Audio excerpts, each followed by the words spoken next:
সুবর্ণ সুযোগ হাতছাড়া না করে রাহিকে নিজের ঘরের বউ বানিয়ে নিলেন রাহুলের বাবা রাজীব রায়চৌধুরী।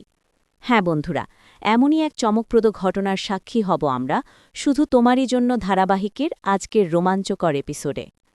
পর্বের একদম শুরু থেকেই দেখা যায় রাজীব রায়চৌধুরী রাহির দিকে ফিরে বলেন, রাহি, রাহুলকে বিয়ে করে আমার পরিবারের সদস্য হয়ে আমাদের বাড়িতে এসো। তার এই আচরণ দেখে রাহুলের দাদু চুপি চুপি নিজের ছেলেকে জিজ্ঞেস করেন, এভাবে জোনাজুরি করাটা কি আদৌ উচিত হচ্ছে?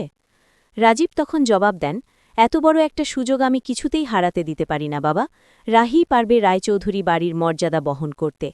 এরপর তিনি রাহির দিকে তাকিয়ে বলেন, বলো রাহি, সকলের সামনে আগুন সাক্ষী রেখে যে কথা দিয়েছ তা কি রাখবে? কিন্তু রাহুল সাথে সাথে বলে ওঠে, বাবা, রাহি রাজি হলেই কি সব মিটে যাবে?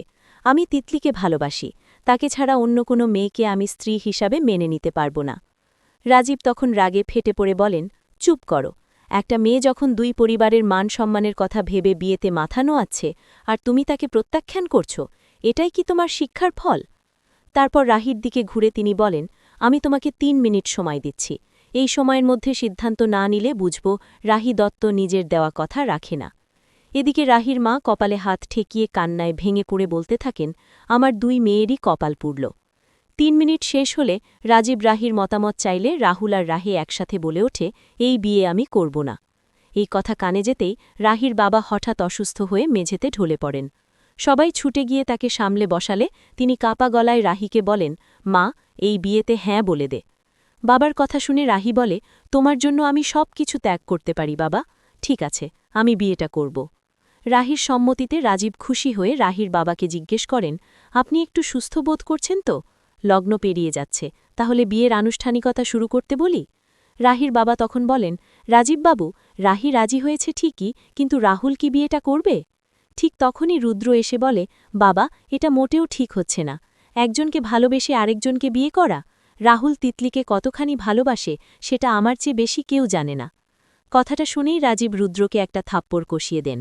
এরপরও রুদ্র কথা বলতে গেলে রাহুল তাকে থামিয়ে নিজেই বাবাকে বলে, এই বিয়েতে শুধু আমার জীবন নয়, রাহির জীবনটাও শেষ হয়ে যাবে। শুধু সম্মানের দোহাই দিয়ে কিভাবে? রাহুলকে মাঝপথেই থামিয়ে রাজীব বলেন, যাকে তুমি সর্বস্ব দিয়ে ভালোবেসেছিলে সে আজ আনন্দের দিনে তোমাকে ফেলে বিয়ের আসর ছেড়ে পালিয়ে গেছে।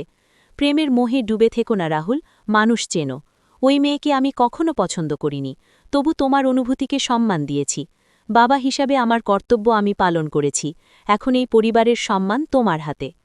বাবার এই কথাগুলো রাহুলকে নাড়িয়ে গায়। শেষমেশ সে রাহির হাত ধরে মণ্ডপে নিয়ে যায় এবং বিয়ে সম্পন্ন করে। তো বন্ধুরা, তোমাদের কি মনে হচ্ছে, রাজীব রায় চৌধুরীর এই সিদ্ধান্ত কি রাহুল আর রাহির জীবনের সত্যিকারের ভালোবাসার আলো জ্বালাতে পারবে? নিচে কমেন্ট করে অবশ্যই জানাও।